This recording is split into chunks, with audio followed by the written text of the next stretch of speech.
Guys welcome back to our Apnatech 24/7 YouTube channel. Guys ఈ వీడియోలో మనం ఫ్రీ ఇమేజ్ డౌన్లోడ్ చేయడం ఎట్లా అంటే నో కాపీరైట్ క్లెయిమ్ రాకుండా ఫ్రీ ఇమేజ్ డౌన్లోడ్ చేయడం ఎట్లా అనేది ఈ వీడియోలో తెలుసుకుందాం. Okay guys. So guys first వచ్చేసి గూగుల్ మీద క్లిక్ చేసుకోండి.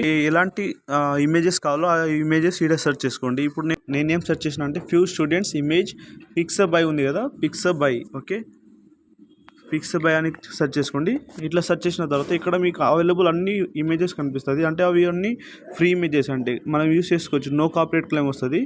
ఓకే గైస్, ఇట్లా వచ్చింది కదా. ఇట్లా ఇప్పుడు ఇమేజెస్ ఉంది, ఇలా నేను 2000 ఇమేజెస్ ఫ్రీ ఉన్నాయి నాకు. దీని మీద క్లిక్ చేస్తే ఇప్పుడు నాకు ఫస్ట్ వన్ ఇమేజ్ కావాలంటే దీని మీద క్లిక్ చేసుకుంటా. ఓకే, దీని మీద క్లిక్ చేసిన తర్వాత గైస్ ఇక్కడ మీరు ఈ ఇమేజ్ మీద గట్టిగా ప్రెస్ చేయండి. గట్టిగా ప్రెస్ చేసిన తర్వాత ఇక్కడ మీకు డౌన్లోడ్ ఇమేజ్ ఉంది కదా, డౌన్లోడ్ ఇమేజ్ మీద క్లిక్ చేసుకోండి గైస్. ఓకే, డౌన్లోడ్ ఇమేజ్ మీద క్లిక్ చేసిన తర్వాత మన ఇమేజ్ గ్యాలరీలో డౌన్లోడ్ అయిపోయింది. ఇప్పుడు మెసేజ్ వచ్చిన తర్వాత బ్యాక్ వచ్చేసి మీరు చూసుకోండి గ్యాలరీలో కూడా ఉందో లేదా అనేసి కూడా. ఓకే, ఇగో ఇక్కడ మీరు చూడొచ్చు ఆల్ ఫొటోస్ ఉంది కదా, దీని మీద క్లిక్ చేస్తున్నా. ఇక్కడ చూడొచ్చు ఇమేజ్ వచ్చింది కదా అట్లా. సో ఇలా గైస్ మీరు ఫ్రీ ఇమేజ్ డౌన్లోడ్ చేసుకోవడం, నో కాపీరైట్ క్లెయిమ్ వస్తుంది. మనం యూట్యూబ్ కూడా యూస్ చేసుకోవచ్చు యూట్యూబ్కి కోసం. ఓకే, అంతే guys today topic. Have a nice day. Thank you.